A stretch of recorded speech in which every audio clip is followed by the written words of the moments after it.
Halo, Assalamualaikum. Nama saya Agung Toto Wibowo. Hari ini kita akan belajar terkait dengan Ensemble Learning pada mata kuliah Sistem Kecerdasan Buatan. Ensemble Learning merupakan sebuah paradigma yang menarik sebenarnya dalam konteks pembelajaran mesin. Jadi kalau teman-teman sudah belajar tentang pembelajaran mesin, di sana ada beberapa kasus yang dihadapi seperti supervised learning, unsupervised learning, dan juga yang lainnya. Nah, ensemble learning ini sebenarnya merupakan sebuah paradigma, gitu ya. Jadi dia bisa dimanfaatkan untuk supervised ataupun unsupervised learning. Nah, dalam ensemble learning nanti beberapa model algoritma ini dapat digunakan untuk menyelesaikan permasalahan seperti klasifikasi ataupun juga clustering, dan juga salah satu mungkin yang algoritma yang banyak dipergunakan dalam ensemble learning ini adalah random forest. Random forest ini biasanya mereka akan membangun beberapa pohon keputusan yang diambil dengan mekanisme tertentu.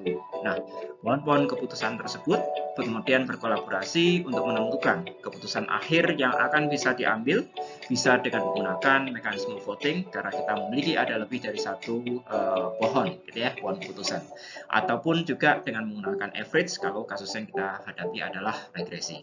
Sebagai tambahan, mungkin ensemble learning ini tidak harus diimplementasikan pada pohon keputusan, gitu ya. Bisa juga dengan menggunakan algoritma pembelajaran mesin yang lain seperti artificial neural network, convolutional neural network, ataupun algoritma yang lainnya. Nah, apa itu ensemble learning? Gitu ya.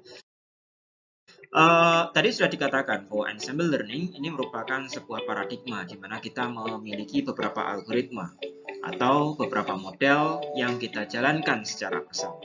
Nah, algoritma atau model tersebut biasanya kita akan sebut sebagai sebuah weak learner. Ya. Sebagai contoh, misalkan dalam ilustrasi, kita memiliki ada 6 buah model.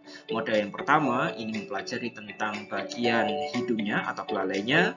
Kemudian model yang kedua ini mempelajari tentang gadingnya. Terus kemudian model-model yang lain mempelajari bagian-bagian yang lain. Nah, dalam model-model tersebut sebenarnya mereka memiliki keahlian ataupun juga kemampuan untuk menyelesaikan sebuah spesifik task, gitu ya. Nah, kalau kita gabungkan model-model tersebut, nanti kita bisa dapatkan pengetahuan tentang gajah secara menyeluruh. Namun kalau kita melihat hanya dalam satu model, bisa jadi yang kita dapati hanya sebagian saja, gitu ya. Nah, ini yang membuat ensemble learning bisa berjalan, gitu ya. Nah, ada pertanyaan mungkin, kenapa kok ensemble learning ini bisa berjalan, gitu ya, dalam proses pembelajaran mesin? Mungkin kita tahu bahwa secara intuisi yang kita miliki di sana adalah kalau kita menyelesaikan sebuah kasus, kadang kita bertanya ke banyak orang, gitu ya. Orang yang pertama menyatakan bahwa ya ini adalah baik, orang yang kedua adalah menyatakan ini tidak baik. Orang yang ketiga menyatakan ini adalah baik. Dari posisi tersebut, kalau kita memanfaatkan ada yang dinamakan dengan majority voting, maka kita akan ambil bahwa orang yang kedua ini merupakan minority, gitu ya, sehingga kita akan ambil majority yang ada seperti itu. Nah, ini yang melatar belakangi adanya sebuah ensemble learning.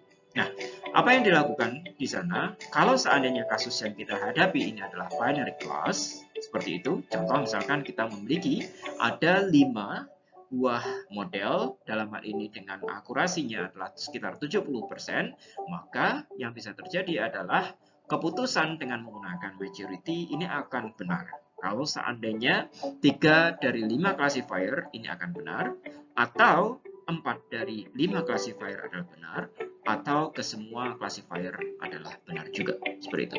Nah, yang terjadi di sana adalah semacam kita memiliki ada sebuah kombinasi kombinatorial, gitu ya, kombinasi dari 3 dari 5, 4 dari 5, dan juga 5 dari 5, sehingga nilai dari kombinasi, maaf saya lupa, sepertinya kalau tidak kombinasi dia adalah permutasi, gitu ya, dengan menggunakan rumus yang ada di sini. Kalau seandainya kita memiliki probabilitas atau akurasinya adalah 0,7, maka kita akan mengikuti jumlah probabilitasnya adalah mengikuti ini, probabilitasnya adalah pangkat X, terus kemudian X-nya kita ketahui ada 3 yang benar dari 5 keseluruhan model yang kita miliki, seperti itu.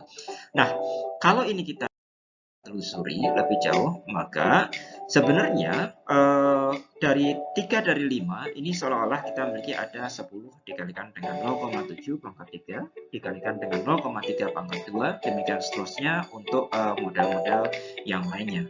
Probabilitas 4 terhadap 5 dan juga 5 terhadap 5, gitu ya. Nah, ini kalau kita totalkan keseluruhannya, maka yang pertama ini akan mengambil porsi sekitar 30,9%. Yang kedua, 4 benar dari 5, ini adalah 35%. Terus kemudian yang ketiga, 5 ke 5-5-nya benar adalah 16,8%. Ya, sehingga kalau kita jumlahkan, total akurasinya ini bisa ditingkatkan dari 70% menjadi 83,7%. Nah, ini adalah sebuah alasan kenapa ensemble learning ini bisa berjalan. Berikutnya, kita akan coba pelajari materi yang lain terkait dengan ensemble learning. Stay tuned, keep your spirit.